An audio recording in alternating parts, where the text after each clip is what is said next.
Hey Roosters, and welcome back to another episode of Making My Own TCG.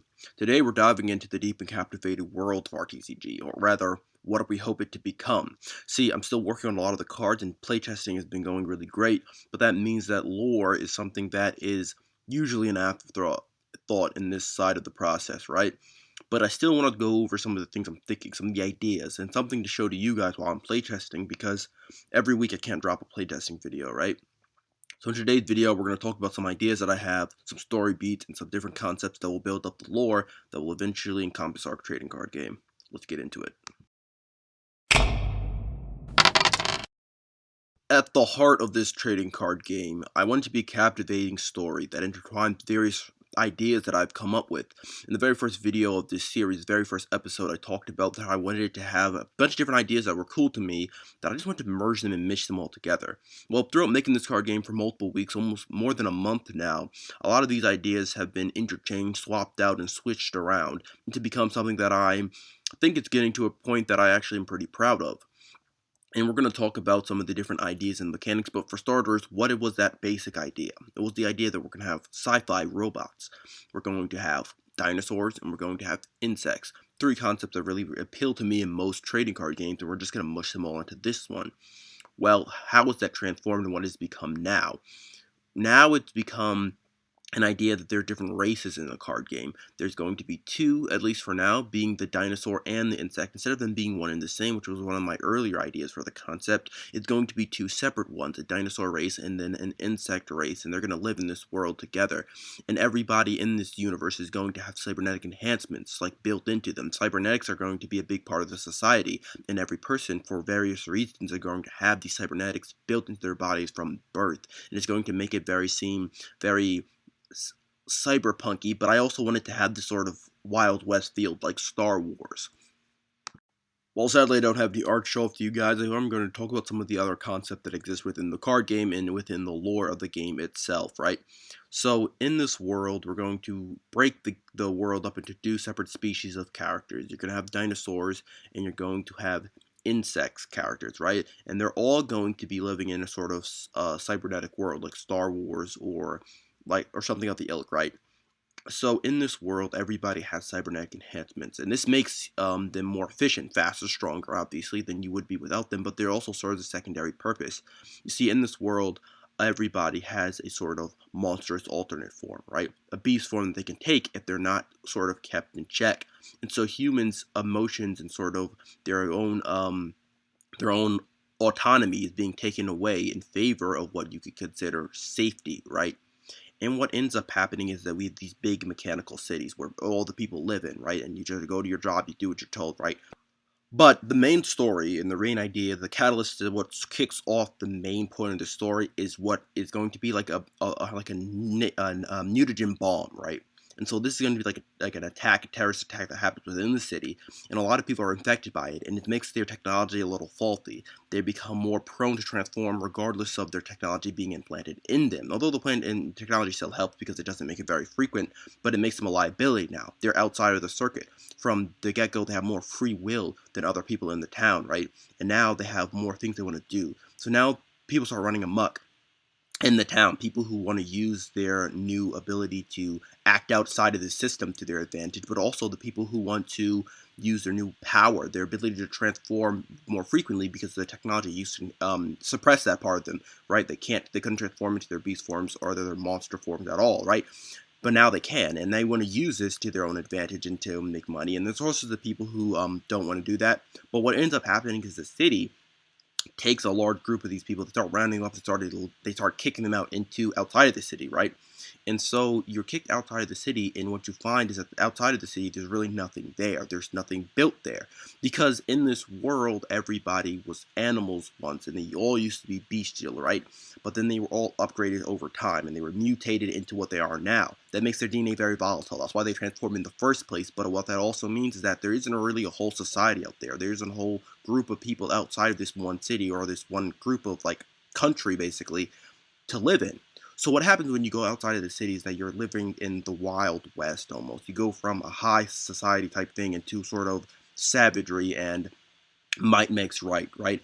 And obviously, of a story that I'm sort of cultivating my mind, the main character would be somebody who's affected by this, and he's kicked outside of the city.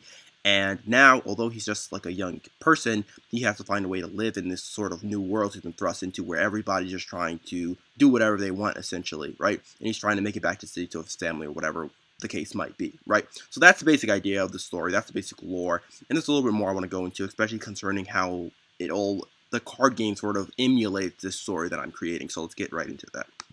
So this is where the rules of the card game come into play when shaping the lore. Sometimes lore shapes the card game, but because this is a card game first, the lore needs to be shaped by the card game. It needs to reflect the card game in some way.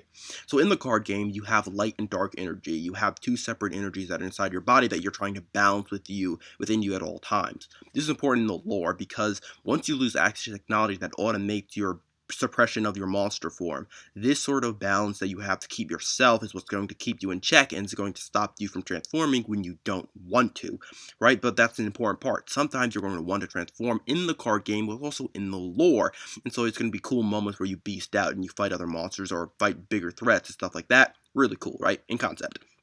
So the point is that's how it's going to work. And in this outside world, in the inside of the city, everybody was ran because most people are half mechanical. There's been so much cybernetics implanted into people's bodies that they've become cyborgs at this point. It's not just humans with robot arms, but it's humans and robots as one, or rather creatures and robots as one, because they're not human, right?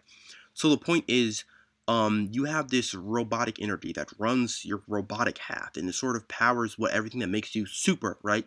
Well, super by our standards, but normal by their standards at this point. But the point is that this is an energy that is akin to your blood. It's akin to your heartbeat. It's akin to what makes you live. You don't mess with it. You don't use it outside of its purpose to keep you running. Outside in the wild, outside of the city, when everything is just sort of savagery and you gotta fight for what you want, right? Now this sort of energy source becomes an actual power source because remember, it's robotic. It is actual power. You can use it for other purposes than just keeping you alive, unlike blood in real life. So now the main character, or rather the people who are thrust outside the world, these are the people you're sort of playing as within the card game.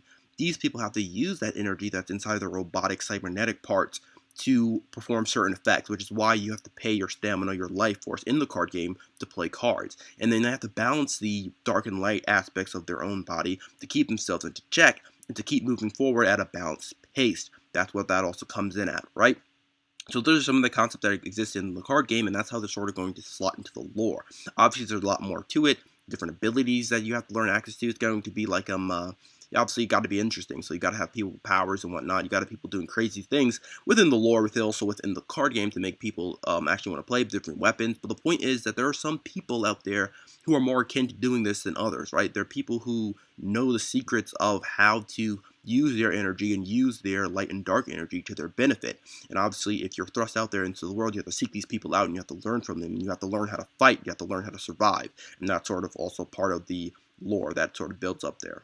Now, I've rambled on for a decent amount of time at this point about different ideas and concepts I'm coming up with, and all this is subject to change, but I'm really liking how it's sort of planning out right now, with the story of survival out in the wild being sort of the biggest theme within the card game, and it sort of reflects the world of being an insect or being a dinosaur within their own respective wilderness. It sort of might meet mates right, and everybody's for every man for himself sort of mentality. Well, not dinosaurs as much, but definitely insects. It's like everything goes, anything goes. If you're on your own, basically, right? So that's the concept that I'm sort of building up here. But on that note, I've realized for a month now we've been creating a card game, and we don't have a name for it. So to end this video off, we're going to come up with a name for this card game. And based off of the lore, because that's usually how names come about, that's how I'm going to name the card game. So what's the name going to be? So the working name that I have for the card game is going to be Savage Logic. And so it's supposed to encompass the idea that there's two sides to this game. There's the more savage side and the dark side, or even the beast side, and there's the logic side, balancing it, the light side, or any way you want to really see it. But there's multiple ways you can interpret that name. That's why I think it's a little bit it's intuitive. I like it. But like I always say, nothing is set in stone. Until I'm at the point in which I'm actually releasing this card game for you guys to enjoy, I don't think anything is not up for changes, right? And though I like the idea of the name Savage Logic, I'm also really interested in any ideas you guys have, whether that be about the lore, about the name of the card game, or anything in between. I'd like you guys to go in the comment section and tell me what you think about the card game, about the lore, about the name. Give me some suggestions that may help out the card game in the future. But for now, we're going to end off this video. Hopefully in the future video we can talk more about how the card game is developing within playtesting, maybe show off some art, maybe show off some cards that maybe be in development, and we'll see where we go from there. Hope to see you guys there.